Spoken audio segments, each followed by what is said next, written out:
Alright, welcome back to our look at world history through Civilization 4. So, quite a bit has happened since last time. Uh, I've been progressing through the game off stream, so let me bring you up to speed on what has happened.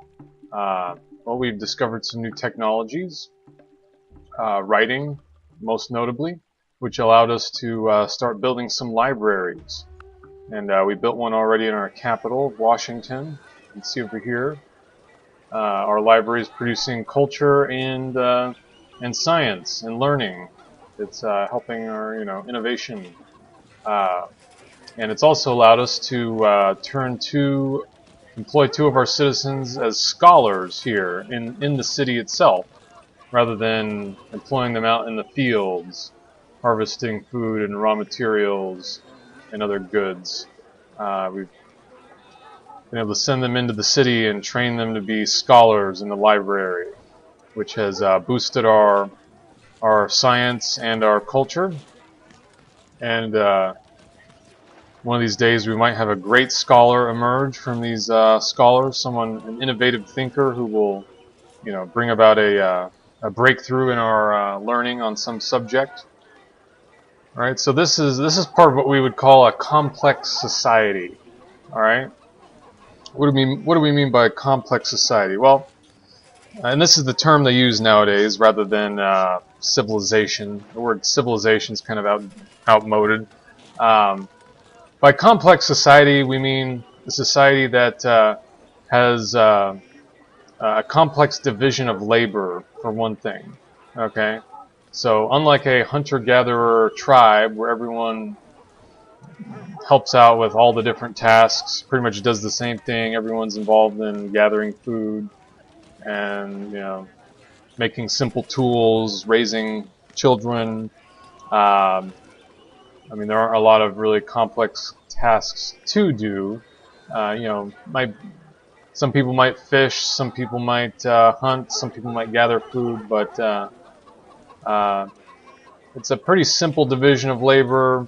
And there are pretty simple methods of sharing that labor, sharing the products of that labor. Usually not a monetary economy. Usually just not, at that point it's not really worth the hassle of, figuring out what the prices of, your fish should be that you're going to share with your tribe. Just, a lot of times these sort of communal tribes, even the ones that exist in the present day, operate on what we would call a moral economy, where instead of calculating, debts and prestige based on money, instead of your social status being based on money, it's instead based on reputation, right? So if you do something really great, you might be able to call in some favors later on from people in your tribe because they'll remember. Or if you do something really bad, then that's almost like a debt that you have to repay to your tribe. And this works as long as you have a small group where you can remember what each person has done. You can remember, the favors that you owe and the favors that others owe you, right? But as soon as you start interacting in a larger group with strangers, you can't keep track of that. You don't know if this stranger has contributed to society or not. The only way you know is if this stranger has money, right? And then that's a sign that, oh, okay, they've done their part to contribute to society. So I will, I will do something to help this person, and in return, they will. I'll get the money, and then I'll be able to show that I've contributed to society, right? By helping this other person, and so on. So that's one thing we have in a complex society. Is more of a division of labor, right? But to get this division of labor where everyone's not involved in producing food, farming food, you have to have a food surplus, right? So here we see here, I've actually we used to have a bunch of farms, if you remember. This river valley, we started out farming, and we still have some very good food resources, but I've started transitioning the farms over into some little villages, some hamlet. Right now they're just what we might call hamlets. But over time, these will grow into villages and then eventually towns, and we'll have some kind of outlying settlements around our major city core here. But because we have these sheep, these other good, wheat, these good food resources around, we can do this, and we can also run our scholar specialists, in the city.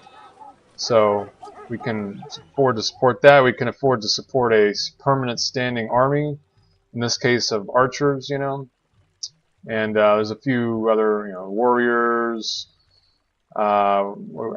javelin peltists here and there, right? Still very kind of Neolithic, late Stone Age technologies here, but we can afford to employ a standing army. This is not something that you would see in a primitive communal tribe. There wouldn't be a separate class of citizens whose job it would be only to worry about military matters, and otherwise they could just slack off and do whatever.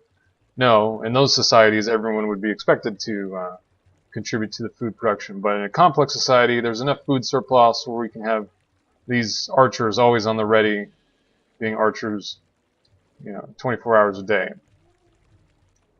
So those are the big things that we have in a complex societies: food surplus, division of labor, permanent occupations other than gathering food, and with things like a standing army, usually come a hierarchy in government to control this army in a coherent manner, right? So you get instead of the tribe kind of all deciding amongst themselves by consensus how to do things, you get chieftains and warlords and kings and commanders and so on.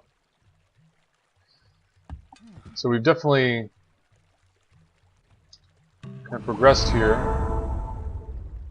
to the what this game calls the classical era, kind of entering the era of technology of ancient Greece, ancient Rome. To bring about the rule of righteousness in the land, so that the strong should not harm the weak. Okay, so we've discovered our citizens have come up with the idea of a code of laws. Right? Instead of just the ruler's whim being law, we write down laws so you can consult them permanently. We can build courthouses now. We can mandate by law, if we want, what occupations our citizens will perform, from birth. We can say, okay, you will be an artist, you will be a scholar, you will be a merchant. All right, so basically we can run this caste system, labor civic. This will lead to other technologies, feudalism, civil service, eventually the idea of a constitution, a written constitution, philosophy, right? And we've also, since we're the first ones here to come up with the idea of code of laws, we've founded the corresponding religion that's very kind of law-based, you might say, Confucianism. If you know anything about Confucianism, you should know it's based mainly around the idea that there are certain social roles in society that everyone should fulfill and everyone should kind of obey and not rebel from. There's everyone has their own place in the natural order of things. Rulers are supposed to rule benevolently and wisely. Peasants are supposed to be obedient and be hardworking farmers. Parents should be, nurturing to the children. Children should be obedient to their parents. Wives should be obedient to their husbands. Confucianism has a whole idea of, if everyone fulfills their social roles that they are put into, then society will flourish in a harmonious fashion.